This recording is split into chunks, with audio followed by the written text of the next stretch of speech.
Tonight we have a debate. We hear from both sides on Proposition 314, a proposed measure that would make it a state crime for non-U.S. citizens to enter Arizona at any location other than the port of entry. It also allows state and local police to arrest those who cross unlawfully. Joining us now is Republican State Senator John Kavanagh, who is in favor of Prop 314, and speaking in opposition to the measure is Kimber Lanning, founder and CEO of Local First Arizona. Good to have you both here. Good to see you. Thanks for joining us. It should be very interesting. John, we're going to start with you. Sure. Why is this a good idea for Arizona? Sure. Well, President Trump had the border pretty much under control because he replaced President Obama's catch and release policy with stay in Mexico, where people claiming asylum had to wait in Mexico while their case was adjudicated. This pretty much took the incentive away for people to come and make phony claims. But President Obama and Vice President Harris, on the first day when they took over, they canceled that policy, and they also canceled 94 other Trump anti-illegal immigration measures. The result has been a tsunami of people crossing the border, either totally illegally or with very questionable asylum claims. 8 to 10 million people have crossed the border in the last 3.5 years. You have some people coming from terrorist states. Almost 1,000 people from terrorists on the terrorist watch list have been apprehended. 99 of them were allowed into the country. Fentanyl is being brought across the border. We had 250,000 fentanyl deaths in 2023. So it is a disaster, and the state has to step up and try to stop the flow of illegal immigrants, especially in the area between the ports, right, which is where the really dangerous people come in, and which is what this bill addresses. All right, why not make it a crime to be in Arizona unlawfully? Well, we believe it's the wrong approach, Ted. This bill does nothing to solve the fentanyl issue. I believe that Arizonans deeply want a secure border. We all deserve a secure border. And what Senator Kavanagh outlined is not wholly incorrect. However, this piece of legislation not only will not solve the drug issue, it will also cause severe reputational harm for the state of Arizona, which doesn't add to commerce. It actually takes away from our commerce and our #1 trade partner, Mexico. How would it not solve the drug issue? Sure. So study after study shows that the last recent number was 96% of the people smuggling fentanyl across the border are actually U.S. citizens. So the study with the lowest number is 90%. The highest number is 96%. So what's happening is we're taking rural law enforcement, which is already spread thin, and we're telling them to go after the people who do not have the fentanyl. Meanwhile, U.S. citizens are crossing through legally and not being stopped. How do you respond to that? Look, this is really about illegal immigration. Fentanyl is a small part of the bill. Let's talk about the 8 to 10 million illegal immigrants or phony asylum seekers who have flooded this country, overburdened our cities, straining our schools, straining hospitals, straining law enforcement, the threat from terrorists in this group. That's what we're trying to stop, because the people who don't have these criminal records, they go to the border crossing and they're vetted through. Not too well because they're overworked. But the ones who are coming through between the ports, those are the terrorists, those are the people who have criminal records, those are the people who know if they went and had their IDs checked legally, they would be rejected or arrested. That's who we're trying to stop. Fentanyl's a side issue. Let's get these terrorists out of here. Fentanyl was made a major part of this bill to play to the fear, to get the base out to vote. I'm glad to hear the senator recognize it won't solve the fentanyl issue. However, it is playing to people's emotions in fear. So in addition, I want to point out that this is an unfunded mandate. The nonpartisan Grand Canyon Institute estimates this is a $325 million bill attached to this mandate. And where's that money going to come from? This is going to fall on the backs of our rural law enforcement, who are already stretched way too thin. So either taxes are going to go up or services are going to go down. The Department of Corrections also says that this could cost a boatload of money, and they don't know where it's going to come from. Very quickly, I didn't say this would not solve the fentanyl issue. It will help. It will not solve it completely, but it will be a deterrent. Let's talk about costs. Sure. The study was the Grand Canyon Institute study. Exorbitantly overestimates the cost of this program. First, it assumes that all of the people that will be picked up are going to go to prison. That's not true.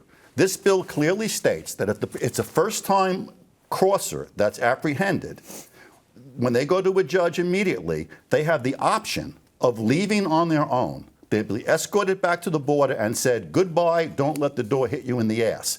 Now, given a choice between going to an Arizona prison and going back across the border, do you think they're going to go to prison and cause these costs? Why does this particular measure include immunity, liability immunity for law enforcement enforcing this particular law? What's that all about? Well, first of all, law enforcement already has general immunity in most areas. The sheriffs wanted to make sure that they had immunity here because there are so many activist groups, well-meaning as they may be, who would institute lawsuits and charges against cops for enforcing immigration law that they wanted the extra Are they protection. instituting lawsuits right now, or the other general immunity that you refer to?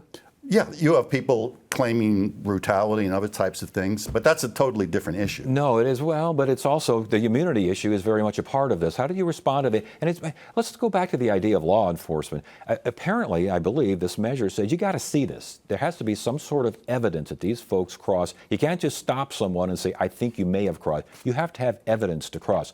Is that not a good thing? Well, it is a good thing, but it's an unrealistic and unfunded thing. So we don't have extra rural law enforcement waiting around for things to do. You may remember, Ted, we are the Arizona Rural Development Council, to federally designated council here in Arizona, and we're already receiving letters from mayors and other elected officials saying, who's going to pay for this? And I know Senator Kavanaugh said that was grossly overestimated, but the Joint Budget Legislative Committee also weighed in, and you just cited another source saying this is incredibly expensive, totally unfunded. Our state hasn't even passed a budget yet. Okay. First of all, the Arizona Sheriff's Association supports this proposition. They're behind it because they see firsthand all the problems that these illegal border crosses cause. So there may be some Democrat mayors and people around saying no to this, but law enforcement who are boots on the ground, they're for this bill. Another reason why the cost of this program is being overestimated is it's a static analysis. It only assumes the cost of enforcing this law. It doesn't take into account all of the savings. Because when less illegals come in, there's less crime. There's less prosecutions for other crimes. There's less children in schools that we have to educate. There's less emergency room care and treatment. There's all sorts of other costs that go away when they're not here to begin with. Sure. So study after study after study shows that immigration is a net economic gain, whether you measure it just through the economy or our fiscal bottom line. Immigration is a net gain for the state of Arizona. Legal or illegal immigration? Immigration just in general. So it's very, very important. We could talk about the National Association of Science, Engineering, and Medicine, or all the way over to the George W. Bush Institute.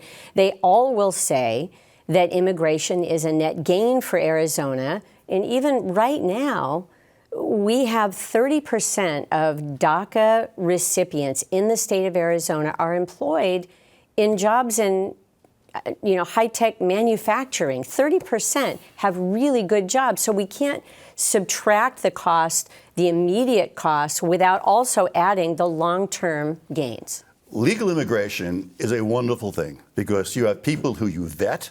We let them in when their quota time comes. They're often educated. That's great. Illegal immigration is anybody who can come across the border. These are mostly young males in the crime-prone years. Many are gang members who are infesting places like Long Island, where I grew up. Illegal immigration is bad, and it's also unfair to the decent people all around the world who are waiting their turn, whose spots have been taken by these line jumpers. Last point on this. Critics say that this drags the state back to the days of SB 1070. They got a point?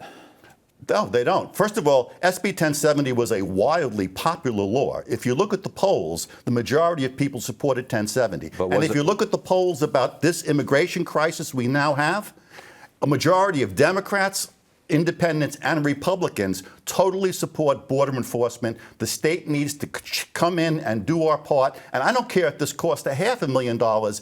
It's worth it to protect our citizens in our country. SB 1070 apparently wasn't such a bad thing. No, we suffered years and years of reputational harm with the Show Me Your Papers bill. So I have several final points. Please. One is this is a copycat bill modeled after a Texas bill that has still not been adjudicated. They added a clause in this bill that simply says, in case this is unconstitutional, this will never take effect. So that is just reckless legislation at its worst. In addition, I want to acknowledge that Arizonans are hurting. We have a problem. The border is in crisis. Let me be clear. It's a federal issue, and it's a crisis. But please, we're running out of time, but I need to ask you, if this doesn't pass, if this doesn't work, if this isn't right, and we wait for the feds, is your answer to leave things as they are? No, I think we need to push immediately. But what would be helpful, I would like to take the $500,000 and put it toward the U.S. mail. They need scanners. We need body scans at the border. There's plenty of ways we could invest that more effectively than this legislation. Body scanners right at the crossing points where people are being vetted are useless. We're talking about nearly 1 million people, many from terrorist states, many are criminals, prior deportees, who pour in between the border. They can't be stopped because the Border Patrol is too busy being a welcome wagon. The state has to step up to protect its citizens. That's it. John Kavanaugh, Kimber Lanning, good discussion, good debate. Good to have you here. Thank you. Thank you. Thank you.